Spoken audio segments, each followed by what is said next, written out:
The party's over. It's time to call it a day. Greetings from Castle Goring, from Mickey, Aurora, and from me. Well, if Aurora will permit me, I am going to plunge in with what Yank in UK has to say, because we have a lot of ground to cover today, some of it rather trivial and entertaining and gossipy in the best way, of course, and the rest of it is rather serious. So, who doesn't like the heavy bits? May I suggest they give those a miss and they come towards the end of this episode. So, we're going to start with the lightweight stuff, which hopefully you will find entertaining. Yank in UK says, some of these names. Lady C, Meghan's been all over the news in the US and UK this weekend. Something's up. Do you know what? Yes, I do. At least I think I do.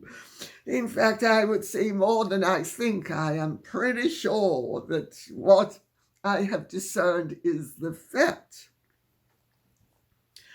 Meghan and Harry are in huge trouble and they know it. And I'm going to dissect what they have planted over this last weekend to counteract that which was not planted, and both actually pretty much agree with each other. If you can actually, sorry, Aurora, you're naughty, if you can actually read between the lines. I mean, they are failing in a major way. They know it. The Netflix deal is, well, let me put it this way. The patient, if he's not dead, is definitely on life support. And they know it's only a matter of time before the plug is pulled. Also, I understand, are really worried because some of their chicanery is perilously close to being revealed. Aurora, what? Did you see? What did you see? Surely you saw Archie do that deep dive. Aurora wasn't even born then. But she saw the deep dive just the same as you and me. Well, Harry and Meghan's ploy this last weekend is really the final assault from an encircled army stuck in the trenches, hoping to make a breakthrough as the stench of their waste matter, which they have spilt in those trenches because the 16 lavatories in the Montecito faux mansion simply couldn't cope with the strain. First of all, there is a huge underlying problem of the elephant in the room. And the elephant in the room, I don't even need to tell you, is the absolute killer of them all. And we're not going to go into any more detail about the elephant in the room beyond saying that I hope that Archie has been showing postnatal promise the way he did prenatally, and leave it at that. But that is discomfortingly close to the surface, and that is the big bugbear, and all the ignoring it isn't making it go away. Of course, there are other, shall we say, interested parties who would love it to go away as well, but sometimes some stenches are so great that no matter how you fan them away, even when anything else, it just goes to show the pig will fly. And I leave it at that. But that's not the only thing that's coalescing at the moment. There is the fact that Ulrike Grunewald's documentary is being aired this evening, and it's a nail in the coffin. Not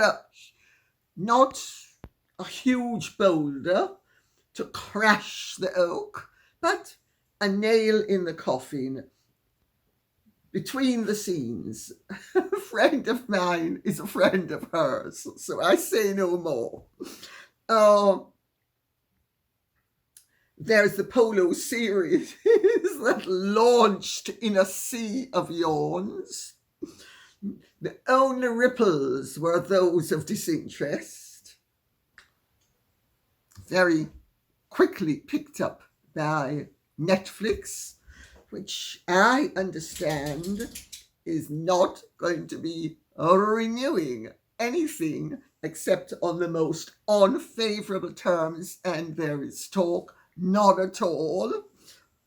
Poor Maxie baby, one tail left eye.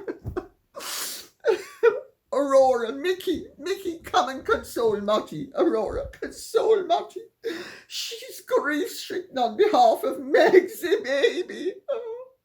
All that hustling and bustling and scaling that vertical ladder in every position possible. And all to become the world's greatest failure. Oh, one tail left eye. Then, this weekend, what did they do? Leaked. Oh, well, let me rephrase that. Gave an exclusive to Page 6 to counterbalance Tom Sykes' story in the Sunday Times. Now, Tom Sykes is impeccably connected. He's from one of the grandest aristocratic families in this country. The whole Sykes family is tremendously well connected. And he's also a very good journalist and has superb sources. Well, his article in the Sunday Times was quite a killer. The Daily Beast, which used to be very pro-Meghan, of course, is less pro-Meghan now. But it was interesting that he had to resort to the Sunday Times. And what do they, because of course, I'll tell you what happens in a situation like that. And I haven't consulted Tom on this, by the way. Just for those of you who think that I have, I haven't. I have deliberately not asked him anything about this, so that I keep my powder dry, and he keeps his.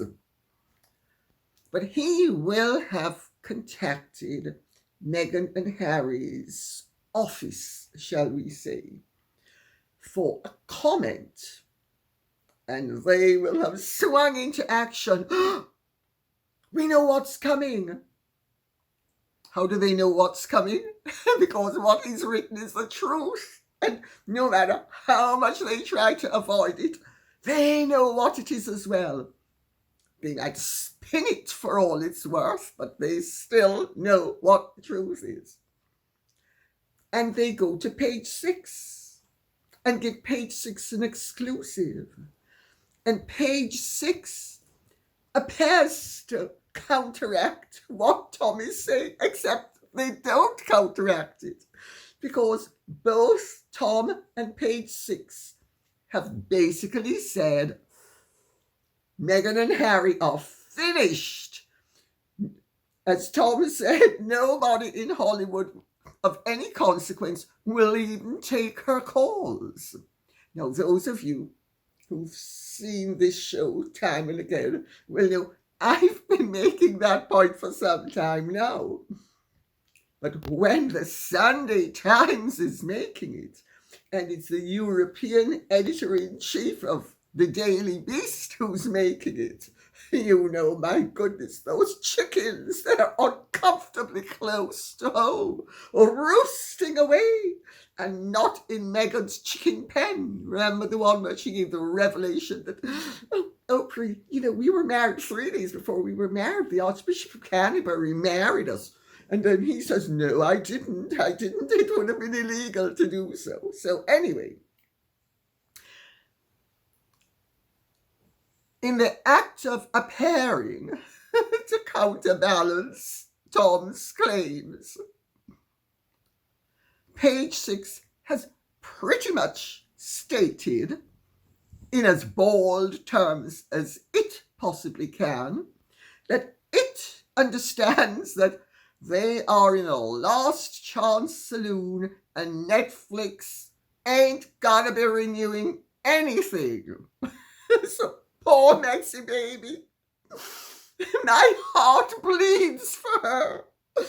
All that hustle to end up right back where she started. Well, not right back. She is a duchess. And she does have to live with the the love of her life. Poor Maxie baby. All I hope is that elephant in the room doesn't smash the china as it drinks water and its trunk hurls around the room, because it's only a matter of time. Valid Cribs says, hello, Lady C, and happy December. Hello, Valid Cribs, and happy December to you too.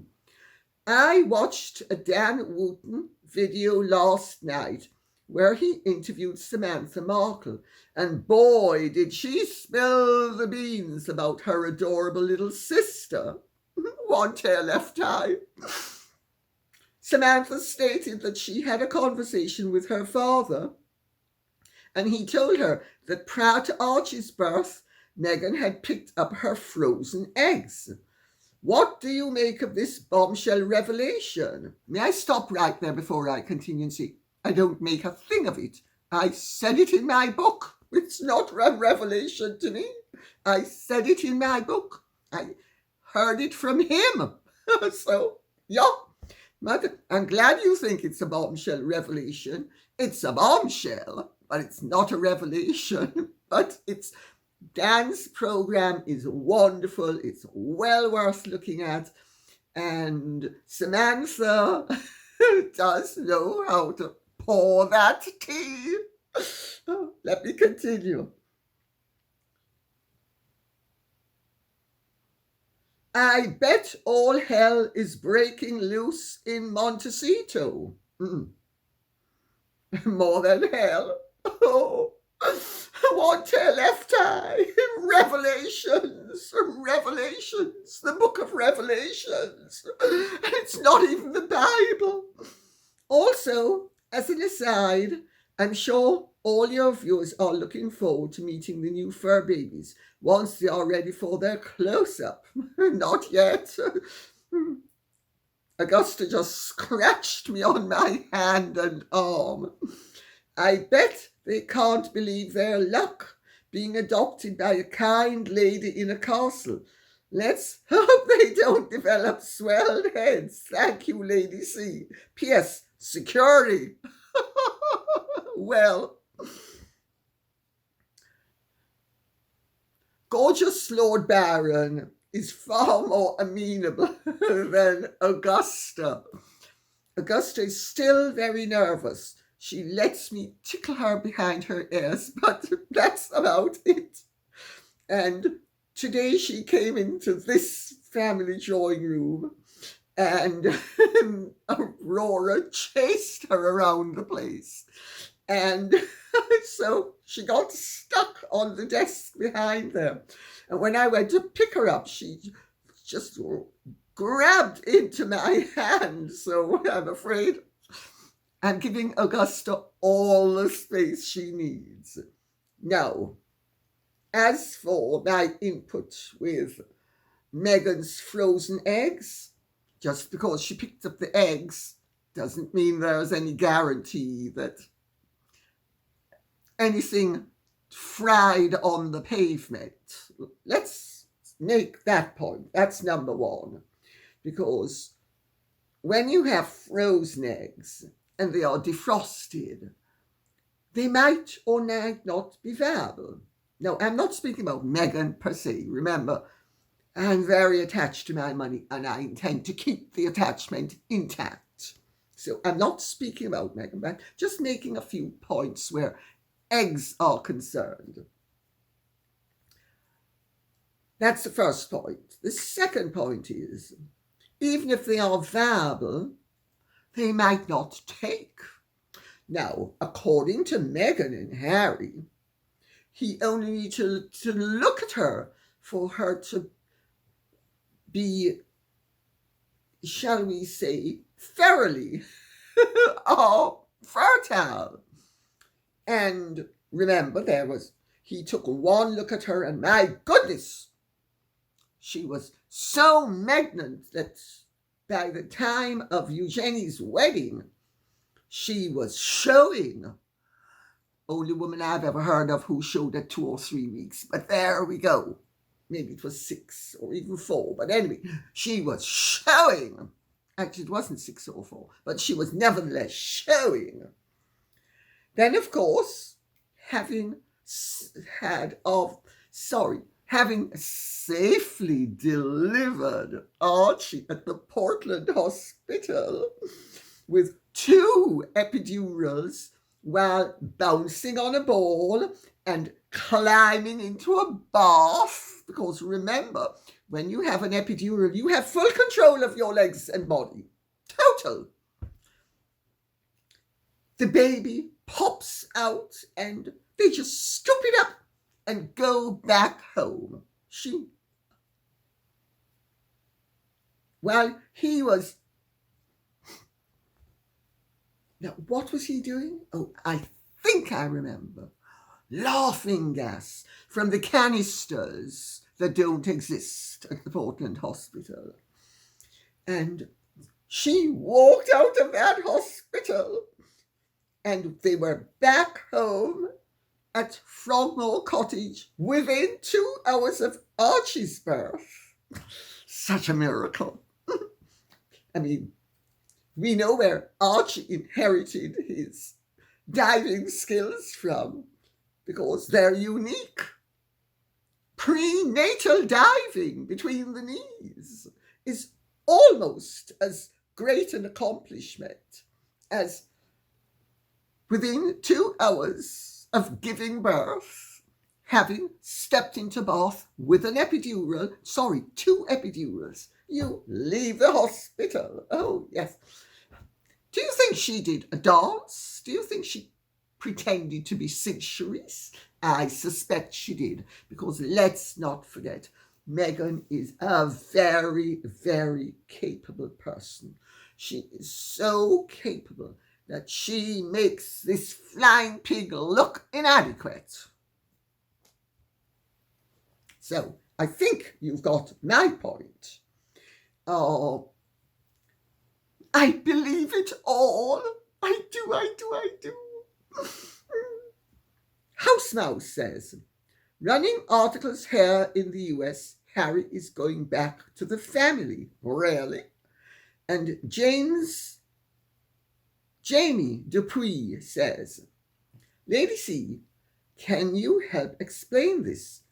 I have always wondered why, if the Queen did not approve of Meghan Markle, why did she not leak the information they found out about her?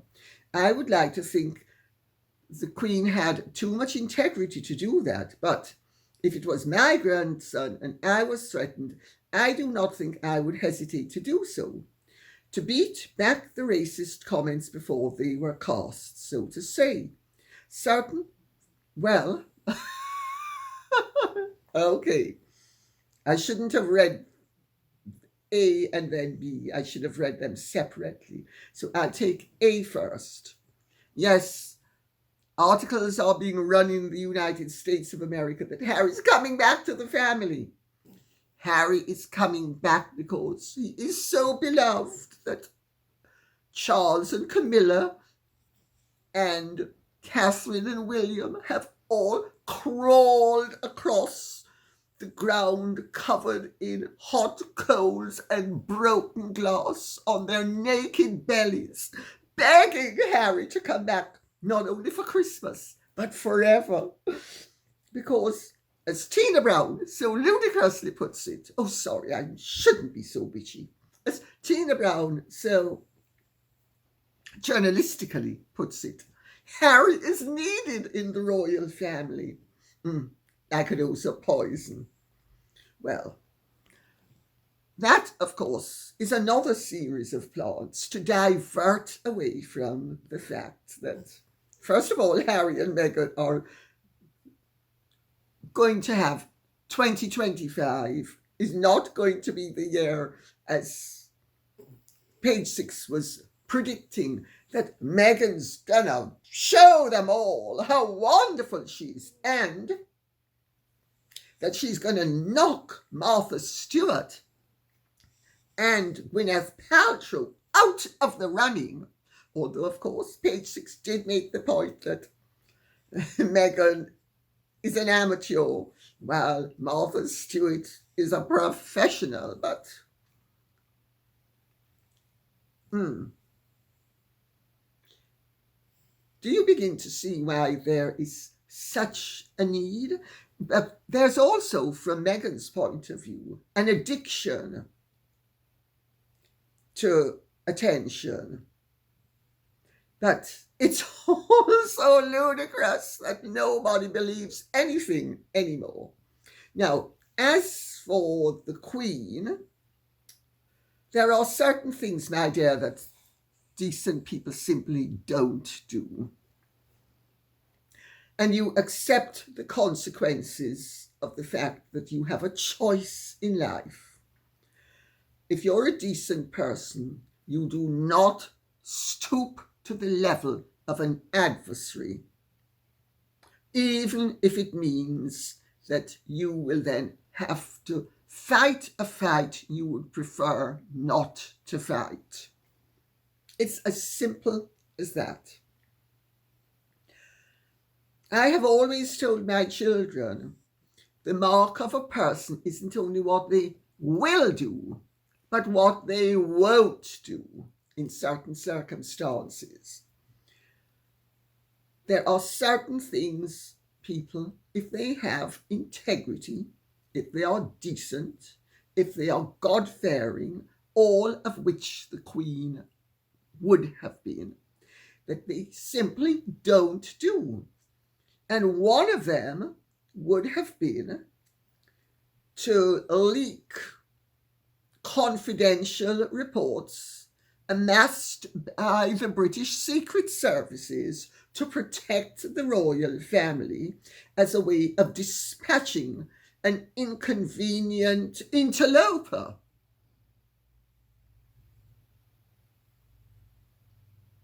So she paid a price. It's a price well worth paying, because the other way is the loss of her soul, and as far as she would have been concerned, the loss of her self-respect. There are certain things one simply will never do, and that is one of them. So I hope that answers the question, Jamie Dupuy. Andrea Williams says, I have absolutely no idea how a person can treat people so badly and tell such terrible lies and still continue to keep the game up, even though Meghan knows she's been caught out. It's almost like she's determined to keep pushing her lies onto anyone who will listen. The woman has no shame, no scruples, clearly no conscience. And that is characteristic of a certain personality type, which her conduct suggests she is an archetype of. In fact, her conduct suggests she is an archetype of a cocktail of personality types, none of which I need to particularize for you to know that they are not the sort of personality types that I would seek to emulate or suggest that anybody else should emulate, and certainly not what I would regard as admirable, and do not think that you would regard them as admirable either. Yeah. But all of this has been played out in front of the world. From the moment that she became a magnate and flaunted herself, we have been treated to an exhibition and a display that has been absolutely shameless. Totally shameless. I mean, in my opinion, Meghan Markle is a truly sick individual. But not only sick,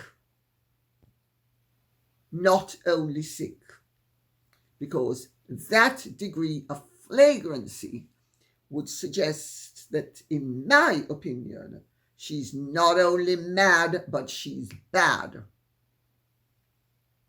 And I'm going totally off her own conduct. So, she is free to sue me if she thinks I have defamed her, because I will certainly defend it and see her in a court of law. And let's see her in a witness box talk her way out of all of that, because I somehow don't think she's going to be able to do it. Oh no, I don't. Poor Megsy baby. One tear left eye. Mad Old Bag says, I originally subscribed for Harry and Meghan gossip. I'm now staying for political commentary. I love your opinions. Top notch, Lady C. Well, Mad Old Bag, I wish you had another name. Because that one is a double-edged sword. But thanks for the compliment. Other people have said the same thing. So much of such significance is going on now that I get why not everybody wants to engage with it, but I would like to do, insofar as it's comfortable, some engagement with this more serious matters and some engagement with the less serious matters. Mail to VW. Love it, says. Senator, and I'm reading this out because so many of you are so on the ball.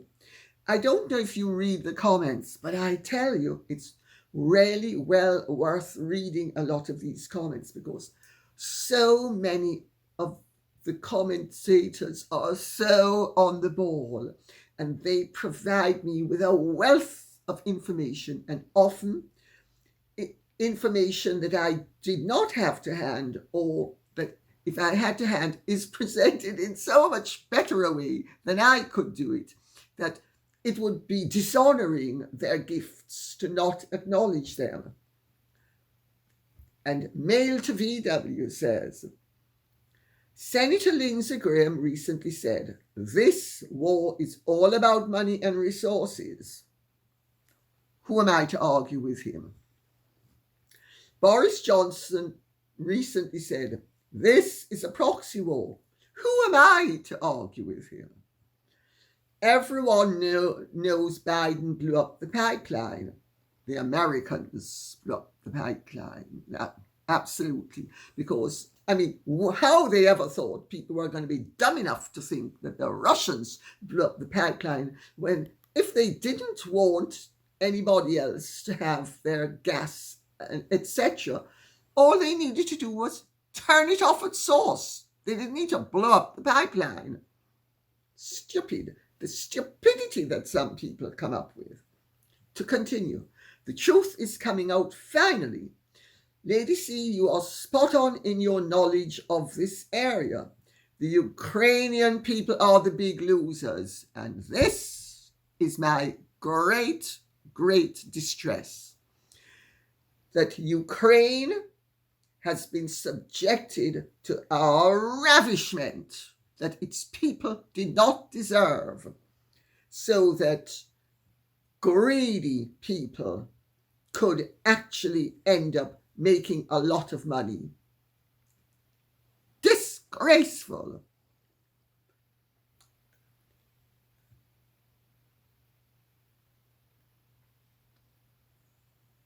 Sue Leverici says, Gerald Celente says that in 1987, in exchange for the reunification of Germany, the US, James Baker, promised the Russians that NATO would never, big bloc capitals, try to move even 1 foot eastward toward Russia.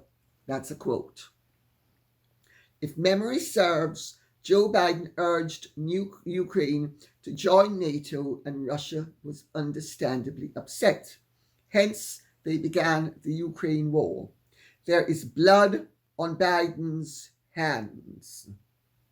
Well, may I say, first of all, it wasn't 1987 because the Berlin Wall didn't fall until 1989, the end of 1989.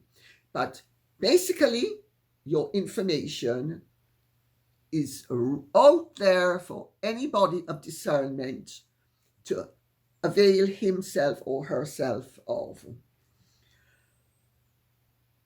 Biden does have blood on his hands. Not only Biden, Clinton is the first one who broke the undertaking that the United States of America gave to the Russians at the time of the collapse of the Soviet Union, if Russia agreed to the reunification of Germany. So that is absolutely correct. Gerald Celente is absolutely correct. This is all indisputable fact. So I was going to say I don't know where all the rubbish has been coming from, but I do know it's been coming from people with blood on their hands who wish to justify the murder of hundreds of thousands of people and the destruction of a country, and had what has taken place not taken place, the third destruction of a bigger country. So, but there's an awful lot that's going on at the moment that is showing to what extent the unfortunate people of the United States of America have been deceived, and that they have been deceived by not only their leaders, but their leaders' propagandists. I mean, in the last day or two, I will never pardon my son. Never. Oh, sorry. I pardoned Hunter. But he's not just pardoned Hunter for the gun crimes of which he was convicted and the guilty pleas to the federal tax dodges, because it's two sets of serious crimes that Hunter has either been found guilty of or has admitted to guilt of.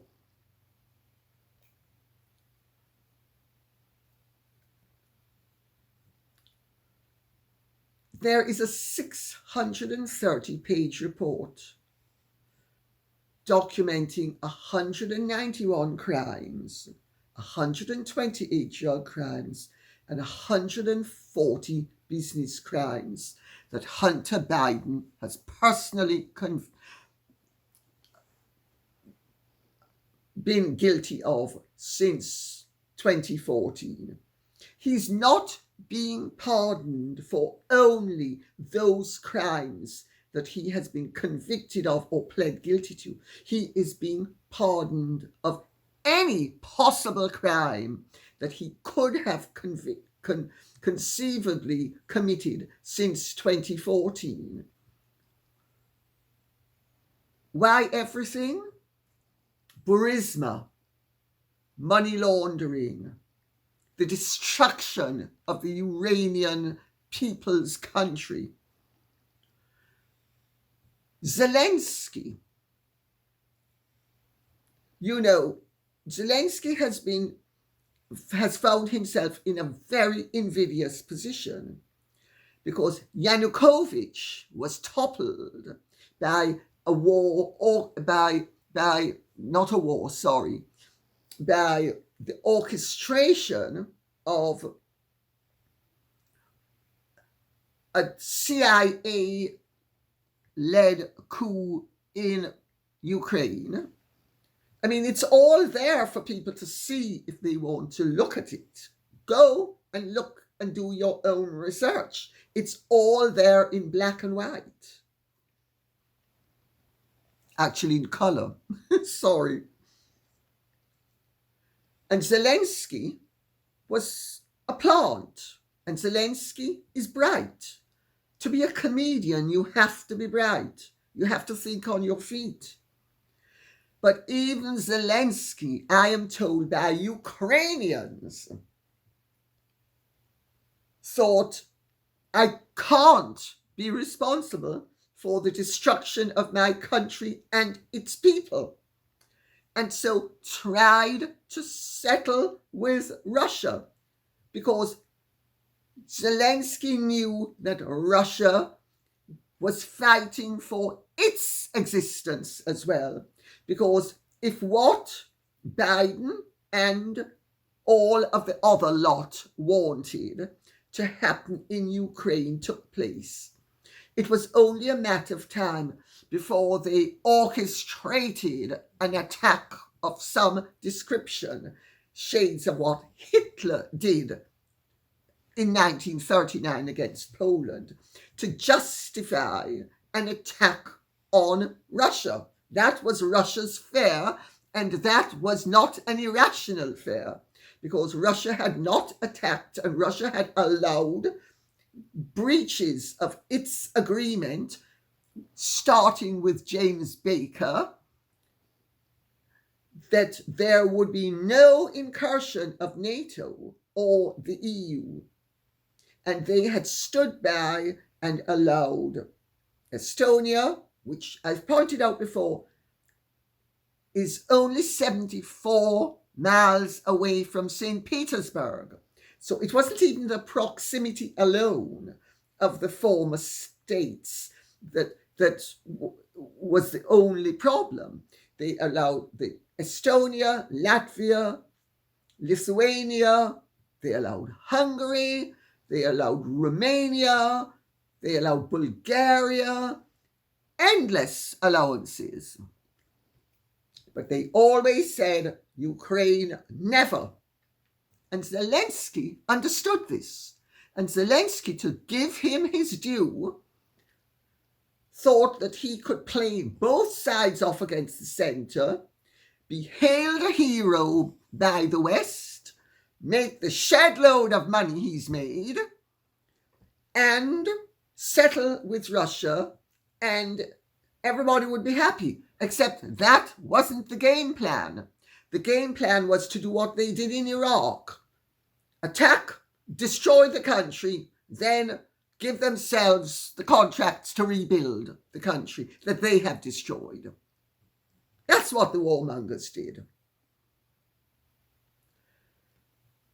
It will be interesting to see, because Zelensky has found himself in a vice, not entirely of his own making, but he has found himself in a vice where he has no wriggle room, save when peace is declared. Exile. I hope that Trump will be honourable enough and traditional enough to allow Zelensky protected exile in the United States of America, because Zelensky is a poodle and the dog doesn't deserve to be killed. Those who trained the dog and made sure that the dog jumped through the hoops deserve to be punished, not the dog. Let's put it like that.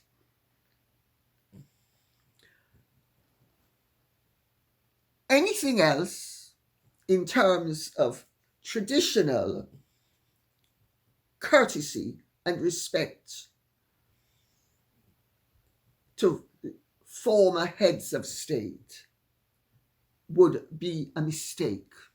The British started out making, the British were the first ones who breached the protocol of an enemy being given refuge and an honourable exile with Napoleon. With Napoleon the First,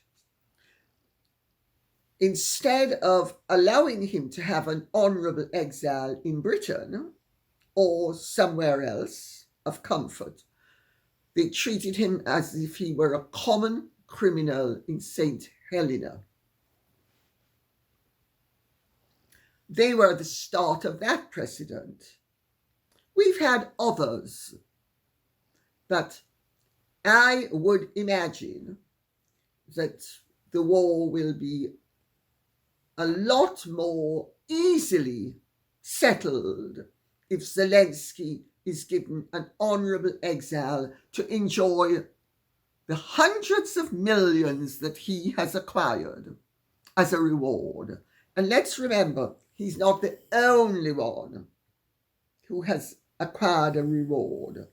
Hunter Biden has made himself millions, not only from Ukraine, but from China, from Romania, etc., etc. Hunter Biden's hands are so dirty, it's beyond belief. And I'm not surprised that President Biden felt compelled to pardon his son, because there is a little doubt in many people's minds that the buck stopped with the big guy. And more than that, I don't think I need to say. L. Bradley says, "You did a great job explaining America's involvement in Ukraine. On January the 17th, 1961, in his farewell address, President Dwight Eisenhower warned against the establishment of a military-industrial complex. He actually warned against its existence. It was already established, and he was hoping his warning would result in its dismemberment." There are actually stories circulating, and have been for some time, that one of the reasons why President Kennedy ended up the way he did was that he was actually going to be bringing the Vietnam War, really at the time it was not even a fully fledged war, to a speedier conclusion than was desirable.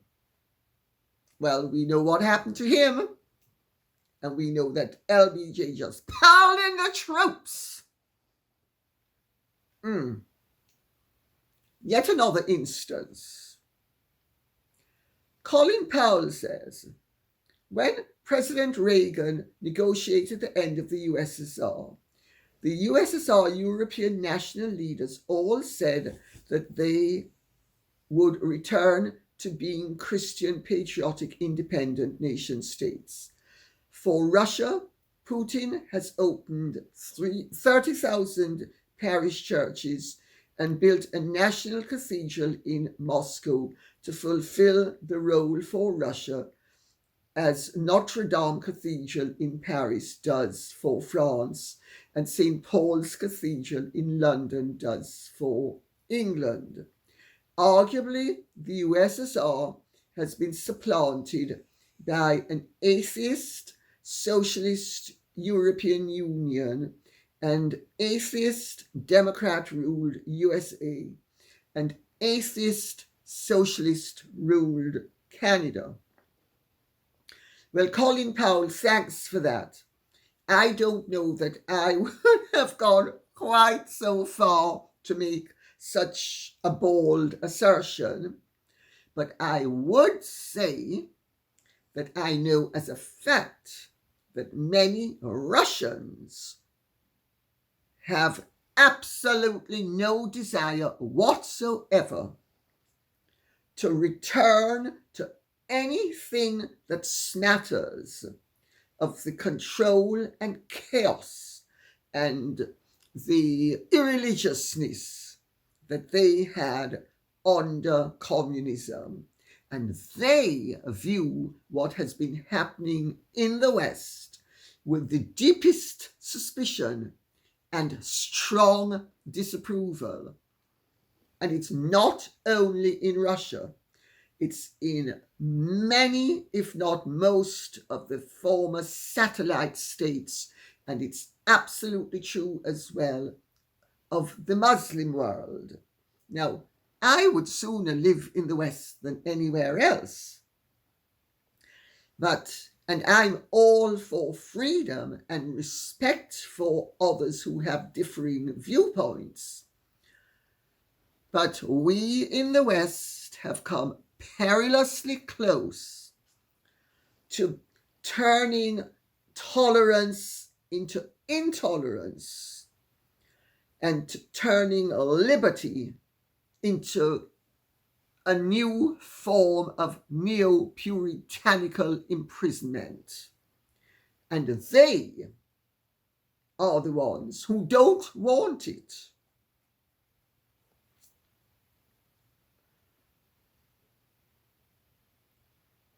Lael Wickstrom says, Putin gave the signs of the cross at his driver's funeral. Both Putin and Gorbachev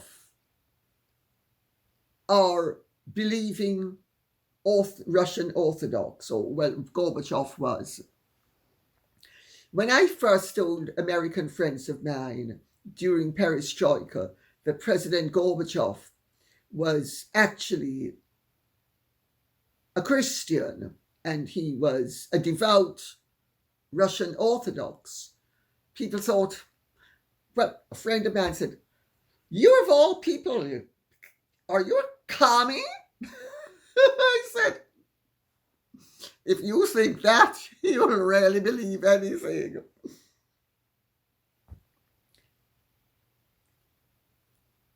It is that the Russian people have restored religion and made it at the center of their existence in a way that we in the West have made materialism and political correctness the center of our existence. And we end with what B4 says. That's a capital B and the letter 4. Lady C, I loved your post on X about MP Rupa Huq wanting MasterChef taken off the air because of Gregg Wallace's behaviour. Can you please advance your comments? Well, yes, I will. And we will end with this. And I'm afraid I'm going to have to read out what I said, because it will save time if I just read out what I said. Oh dear, where is it? Oh yes, here we go. First, let me make the point that I just made in the previous answer. Intolerance is not a virtue. Intolerance is a failing.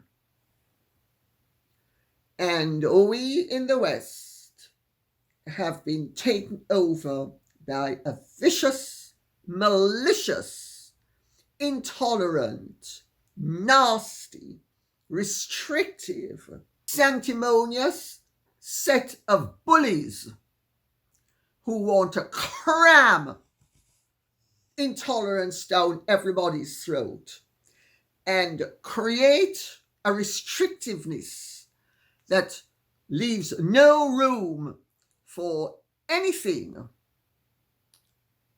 akin to the peace and love that my generation fought for, and the flexibility and the tolerance that all civilized societies and many not so civilized societies possess. And I'm going to read what I said. I cannot believe how interesting these times are. The virtuous signaling double standards couldn't be made up by even the worst author.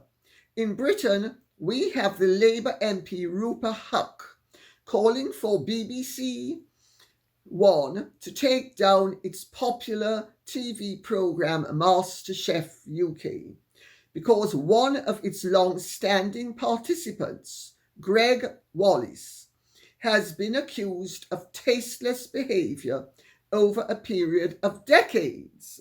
Tasteless is in big block capitals, and so is decades.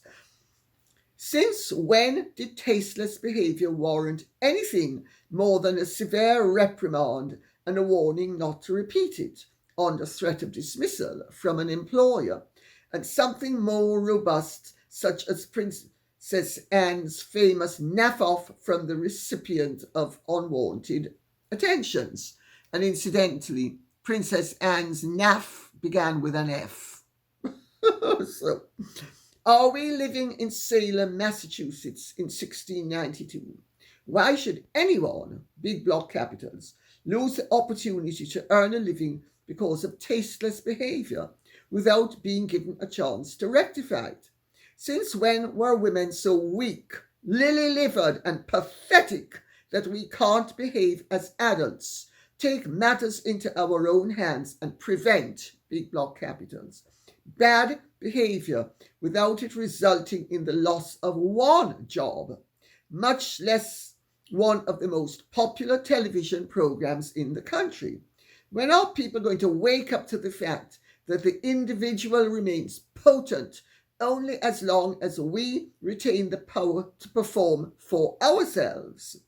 And if we give it away to others, especially governments, we render ourselves powerless and therefore incapacitated. Look at what is happening right before our eyes on both sides of the Atlantic. Dan Wooten has just raised justifiable concerns about why the Dorking Christmas fair is being policed with automatic rifles, while Emma Fox has just informed us that this year her daughter's class will be without a Christmas tree because there are 2 Muslim children in a class with an additional 29 Christian children. My Jewish guardian in New York, Francis Bacall, always had a Christmas tree, served the best ham sandwiches, and respected the rights of others to do as they pleased, as did my great-grandmother, Amy DePaz, born Jewish, who celebrated Christmas and provided her descendants with the recipe for the meanest Jamaican Christmas puddings swimming in brandy and rum-soaked fruit. Since when did society become so uncivilizedly restrictive as to adopt the view that the majority should be terrorized into sacrifice by the possibility of offending a minority who should not be offended by differences but should only welcome them and respect them? It's outrageous. Gregg Wallace has clearly been a bit of a jerk.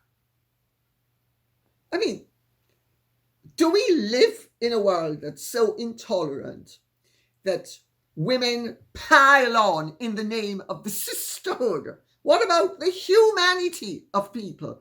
Surely we are human before we are sisters. And why should the sisterhood be trying to deprive somebody of his job just because he was tasteless? I don't know about you, but I've run across many tasteless people, not only men, incidentally, women. I knew somebody who was so, her behavior could be so inappropriate that finally I didn't want to see anything of her, but did I try to deprive her of her livelihood? No. I mean, the BBC, this has been going on for 2 decades. Why is there the pile-on now? And you have all sorts of supposedly strong women trying to club this man. I mean, how unsavory. Since when were we pack animals? I can't stand everybody joining the pack and deciding that they're going to mow someone down just because he or she has done something wrong. I mean, so inelegant, aside from anything else. And on that note, I'll say thank you very much for listening. I hope this has been of some interest to you. If it has, please keep the questions and comments coming in so I will know what you would like us to be speaking about. Thank you so much. Take good care. Godspeed. And if you have truly enjoyed this, would you care to like, share, subscribe, press the notification bell, and a bientôt.